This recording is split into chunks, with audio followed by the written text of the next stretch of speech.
Welcome back, everyone. It's David. There are a lot of playoff implications as a result of this week. Like the Bills jumping up to the number 2 spot following the Steelers' loss, the Bears are still alive somehow, and the Cowboys have a real shot at winning their division.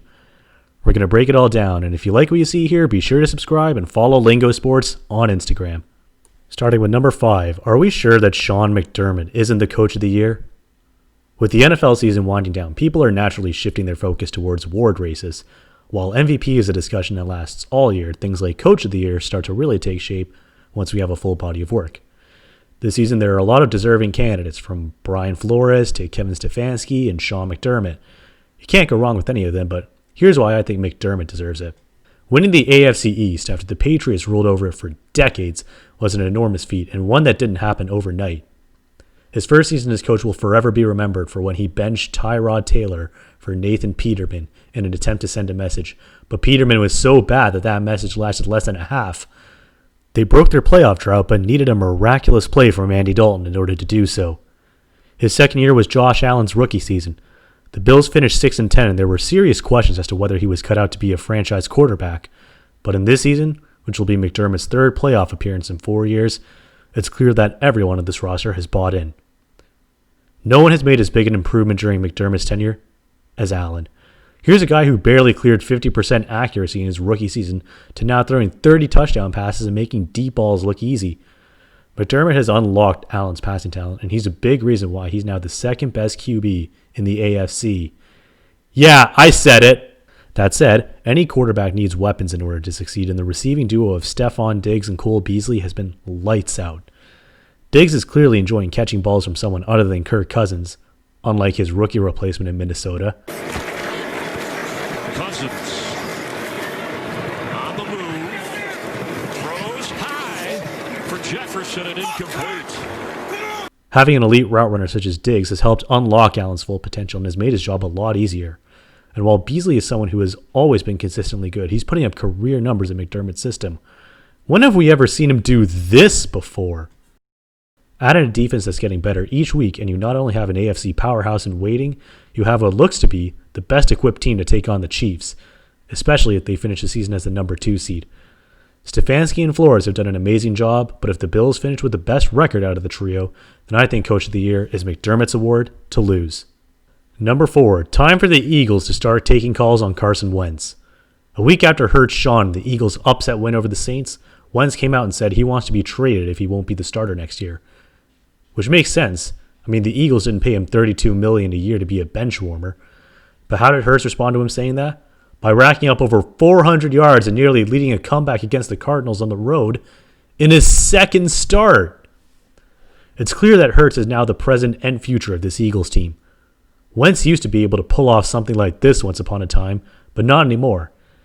Not only that, but this has been a noticeable trend ever since Doug Peterson took the reins. His record with Wentz's backups is now 11-4, compared to 35-33-1 when he starts. It may seem like Wentz's reputation is damaged beyond repair, and that few teams, if any, will want to take a chance on him after putting up disastrous numbers coupled with that bloated contract. But there's always going to be a handful of teams in desperate need of a quarterback, like the Bears. Oh, how hilarious would it be if they went into next season with Wentz a year after trying it with Foles? Or how about the 49ers, since Garoppolo's future there is up in the air and there's no way Nick Mullins is making it onto next year's roster? The point is, it's never too early to start taking calls. And since it doesn't seem like Wentz is in the mood to put up or shut up, the best way to satisfy both parties is to help him find a new team while the Eagles make improvements to other parts of the roster. Number 3, staying in the NFC East, the Dallas Cowboys winning their division is the ending that 2020 deserves. For all the talk of how horrible the NFC East has been, there were a lot of good stories to emerge from there.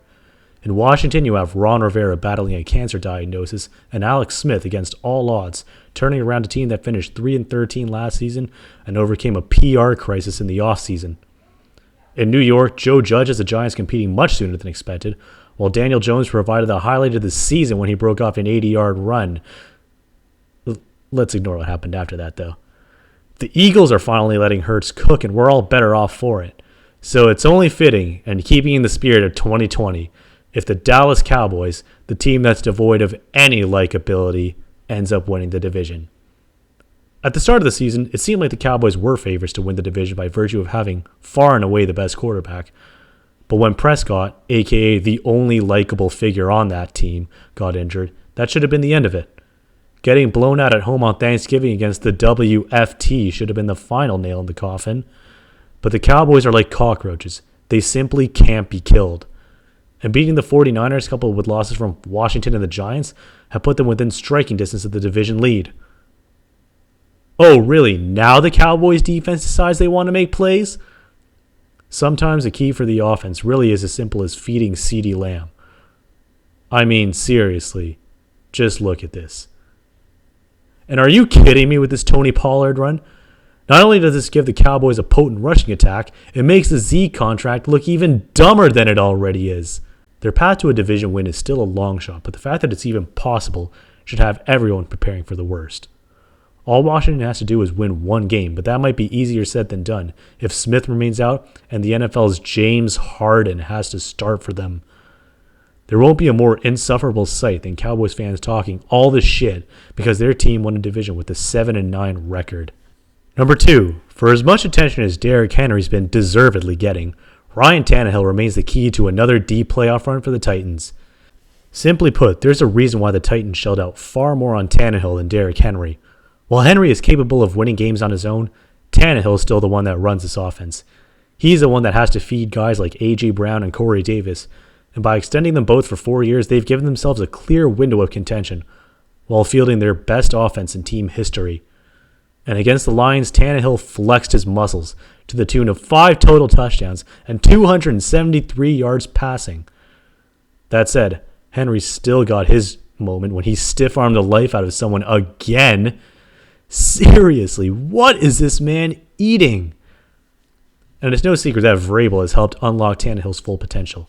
In his Miami days, this pass would have been a pick. Look at how nice this throw was.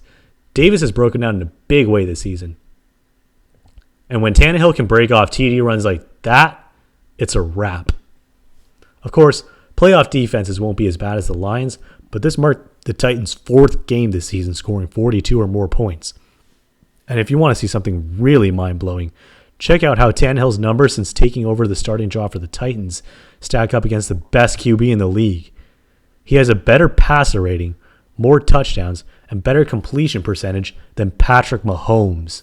No one's suggesting he's better than Mahomes, but this is reason number 4097 why Adam Gase is the worst coach in NFL history.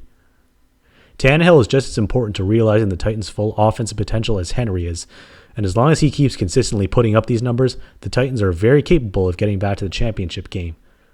And once they fix their defense, a Super Bowl appearance could be in the cards. And finally, number 1. It's not popular to say this, but the Jets winning was a good thing for all parties. Let's start with the simple fact that going 0-16 is not something that any competitor should want. Going 1-15 isn't much better, but it's still an improvement. Also, and I cannot stress this enough, taking Trevor Lawrence wouldn't have fixed the Jets' problems overnight. For one, prospects are never a sure thing. It's hardly ever the case that the first quarterback taken ends up being the best in that draft class. Just this year, Joe Burrow seemed like the surest thing in the draft, but it was Justin Herbert who's been running the show out of all the rookie QBs. And that sure as hell was the case too in Sam Darnold's draft class. It was pretty clear that Darnold was never going to live up to expectations that come with being taken 3rd overall, but they didn't come close to giving him the help that he needed. He was never afforded the receivers or the offensive line that other young quarterbacks around the league have been given, and injuries and shockingly bad coaching have only made the situation worse. If the Jets end up picking 2nd overall, they could still take Justin Fields, but like with any young QB, they need to surround him with the right guys. Look at the Cleveland Browns. Before they took Baker Mayfield first, they needed Myles Garrett, and they immediately traded for Jarvis Landry to give him a number 1 receiver. They didn't stop rebuilding their team after that, and the result is a remarkable transformation we've seen out of them this year. Turning a franchise around, especially one with as much bad juju as the Jets, is a difficult task, and one that won't be fixed by simply taking a QB, even one with as much hype surrounding him as Andrew Luck. Seeing the Jets win must have been a huge sigh of relief for Lawrence, too. Now he won't have to pull an Eli Manning and demand a trade on draft night.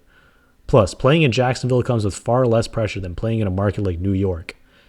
And as a team that made it to the AFC Championship game 3 years ago, The Jaguars have a much better sense of how to get back there than the Jets do.